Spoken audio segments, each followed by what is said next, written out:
Hey, line for line, ain't no comp in this rap neither.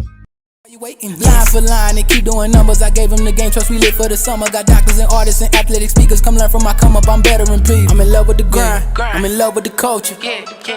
Do this for the fam, do this for Kenosha. You know I got you, Kenosha. If you got the vision, then come a little closer. Let's get it together, line for line with the soldiers. I'm in love with the grind, I'm in love with the culture. Do this for the fam, do this for... All right. We're back in another very special episode of Line for Line Podcast. I'm your host with the most, Devon. We got a very special guest in the building. We'll let him introduce himself to the world. Goonie Van, also known as Goonie 2.0. Yes, sir. Yes, sir. And the most cliche thing we like to do when we start our episodes, just tell them a little bit about you, where you come from, what it's like for you getting to where you're at now. I'm from Kenosha, Wisconsin. I was born in Milwaukee.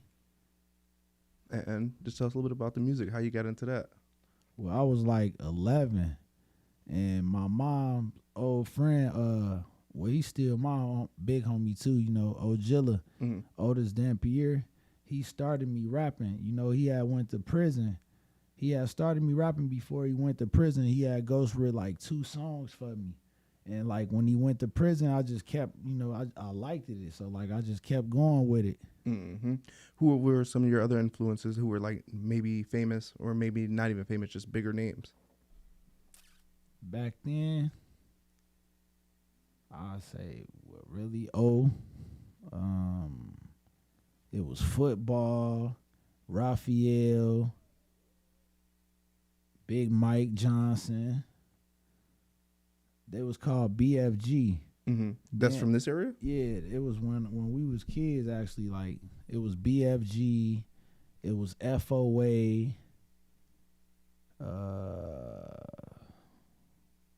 excuse me if I forgot, if I'm missing any other names. I know I'm missing a few other, but yeah, it was like their era, like Smoot and all of them cats. Okay. Like, yeah. Okay. Brim and all of them, yeah. What you know about Brim? Stop playing. That's like a Kenosha legend right there. They legends. I'm gonna keep it real. They the ones paid the way for all this, Mm-hmm. But it's like a lot of people in this era don't really know them. So like these younger cats, but yeah, like in my era, them was the cats that was popping. Like they had the music scene. Mm-hmm. Now just tell us a little bit about the style of music that you do perform and the type of artist that you are, sir. I say I'm and like you said, I'm an artist. Mm-hmm. Most people say they rappers. I'm an artist because I can rap, I can sing, harmonize. Like I really just make music that people can relate to, like, or stuff that either I went through or I'm going through, or people that I've been around or people that I see. Like I could see you go through something right now, and I could write a whole song about that. You feel me? Wow. And I make it sound like as if I'm the one went through it. That's how I paint pictures. That's why I say I'm an artist. Mm-hmm. How important would you say growth and development is to the longevity of an artist's career? Growth and development is everything, because it's like when I first started rapping, like I would say I was just rapping. Like I was trying to find myself on the beat, find my flow. Like now you can tell, like I just mastered it. Like I could do a whole song in probably 15, 20 minutes, both verses and hook. Oh, wow. Now, what would you say has been the hardest part of being an artist and getting to the level that you are at right now? Like dealing with the adversity, dealing with like what people gotta say, like what people think, I don't go through that now, but like that's what I went through. Like that's what helped me grow. Like worrying about what people think, like not getting as much as support from the people that I be looking for it from. But I do know that like the people that be close to you, they watch, like they know you for real. So it's like they not gonna really applaud you like the people that don't know you. Cause like I feel like it's kind of like a thing where they don't want to feel like they fans or like they know you. So like, they look at you like a regular person. So it's like, it's a lot that come with it, bro. I ain't gonna lie. Like, man, like I done went through a lot of stuff. Like I go in rooms with like some people, family, friends, and it'd be like, sometimes it'd be like people just gotta be wanting to prove theyself. Like either they better than you or that they, got something to prove to you, like, which is cool because everybody, want to be somebody. But it just like it be weird sometimes, bro. Like it got its pros and cons to it. Yeah. Now, who would you say has been some of your biggest supporters when it comes to help maybe get you to the studio, get your equipment, or just get you new contacts and things of that nature? My homies from Milwaukee, Trey, Eway, Joe, Mick, Bushwick, my brother Dave, my brother Puda Tay, my mom,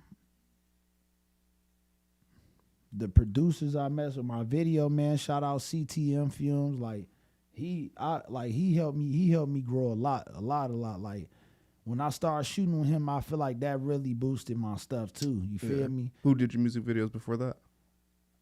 Shout out Ari Bill. She was doing some of my video. Well, she started a lot of my videos. But shout out Young Speed and his sister, Aaliyah. They was doing a lot of my stuff too. They was doing my music and videos. Oh, wow. So you always had a team around you just ready to go at all times. So where would you say you're at right now in your career when it comes to being an artist and doing music? I feel like I'm this close. It's like, cause I've been going through a lot of different little stuff. Like, you know, like they say, when it get hard, it's finna get good. So like it's been getting kind of like hard. So I know it's finna get good. But like I got a show coming up with shout out Skin Bone from Chicago. Stop playing around. Yeah, I got Stop a show. playing. I got a show with them next month in Green Bay. What? Yeah. Then I'm gonna open up for Lil Baby in February. Skinbone definitely making noise out there in Chicago, especially with all his videos and everything like that. Yeah, That's a great opportunity Uncle for Hank, all exposure. of them. Yeah, They gonna be at the show. Now, how important would you say it is to network when it comes to being an artist? Networking is big because it's like you can have good music, you and your friends, you and your family, y'all can hear it all day, but it's like if it don't get nowhere, you not gonna get nowhere. So networking is number one. Like I used to tell my little brother, both of them, Puda Man and Tay, I told them all the time, like, bro, y'all got the talent. It's just you got to get out here and network. Like now it's about the bag. Like you got to be willing to invest in yourself because ain't nobody gonna invest in you if you don't invest in yourself. You feel me? Like that's just how it is. But you definitely got to network. Like I know a lot of people, and that played a big part in my like my upcoming and my growth in this too. Like it ain't even really just music. It's like the people that I started meeting. Shout out Swag De Niro. From Chicago? Yeah, from Chicago. That's one of my close homies. Like I be chopping it up with him a lot. Von Mar, put him in the coffin. P. Rico, Bo Deal.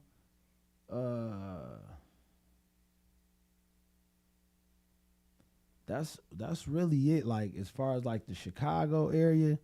Like I haven't really worked with any Milwaukee people like that yet, but like Chicago area, I got a nice following. Like I know a lot of the big artists is out there. Like I'm close with them. Oh my God! Now, how likely would you say you are to work with other artists coming out the city in Kenosha?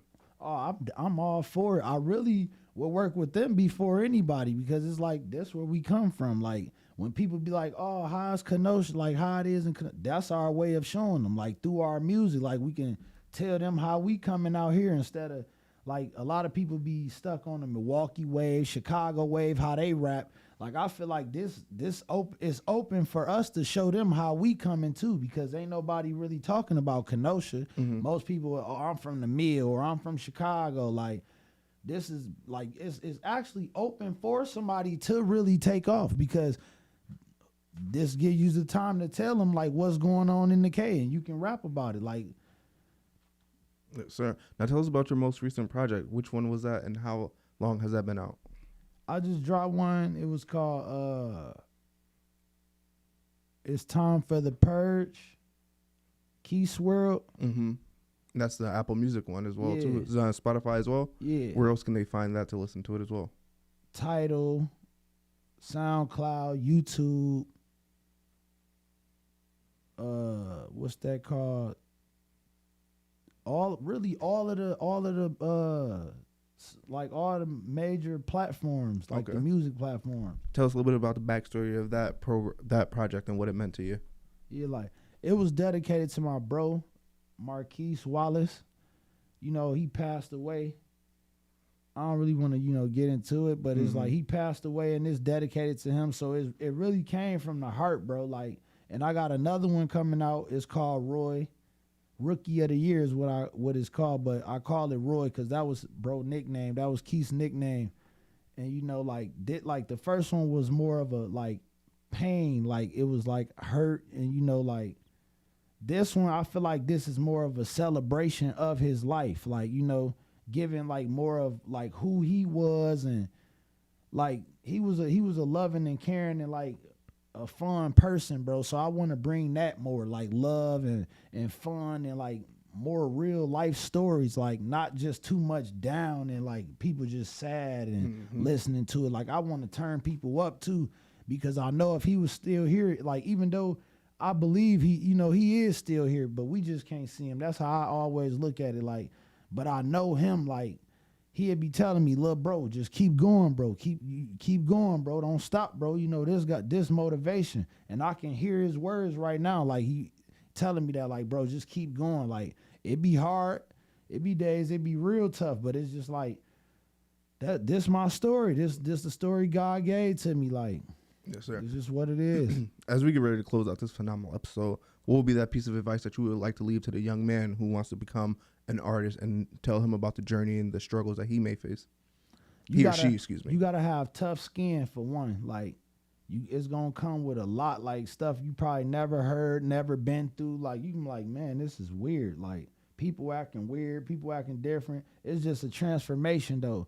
And it's like you gotta take your craft serious and take it serious just like how you would take your job, so people would take you serious.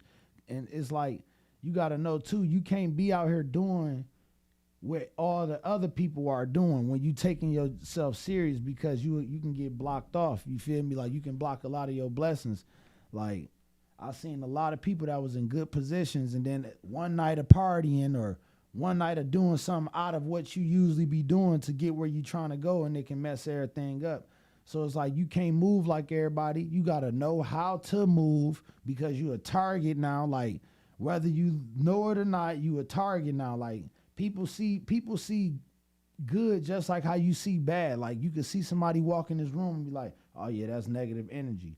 They know positive energy. People can look at you and tell when you taking yourself serious. So it's like you got to move different, bro. Like you can't move like everybody else. You can't be out clubbing and doing all the stuff everybody doing, even though you be wanting to, because I be wanting to. But it's just a risk in it, bro. Like I know you see a lot of artists, even though I ain't big, but it's a lot of artists that lose themselves in their hometowns, bro. And Boosie said it the best on the interview. He said, when you coming up in your home city, you got to leave there. Like, you can't do with everybody, because it be the people you grew up with, and they be wishing and wondering, like, man, why it ain't me? Like, why that ain't me? It's like, you didn't grind for it. You feel me? Like, I put that work in. And it, like, sometimes it be envy, hate, it be love. Like, it's just mixed. And it's like, you don't want to get in no situation where you got to find out the hard way if it was real or fake. You feel me? So I just stay around the people that I know that love me, because I'm big on energy. So I can go off your energy and tell if it's real or fake. So I just kick it around the people that's, you know, be on the stuff that I be on, trying to grow, bro. And if you trying to be an artist, you just got to take yourself serious. Like, you can't be out here trying to be a quote-unquote street dude and all of that. Like, all them days is over with. Once you take this your job. It's either you going to be this or you going to be that. Can't be both, right? Yeah. So go ahead and shout out your social media handles where they can find you and your music at. On Facebook, you can find me at Goonie Van. Instagram at GOONIE 32. Spell out the word .0. And on Twitter, you can find me at GoonieBricks03. Snapchat, Goonie Van Axel. And tell them the name of that upcoming project one more time. The upcoming project I got coming out is Roy, Rookie of the Year. It's going to be on all platforms. I got videos coming out on YouTube. Check me out, Goonie 2.0. And just like that, we wrapped up an amazing episode of Line for Line Podcast. Goonie, we appreciate you having some time for us. Already. You calling or you listening, tune in every week. Line for line. Oh yeah, I'm going line for line.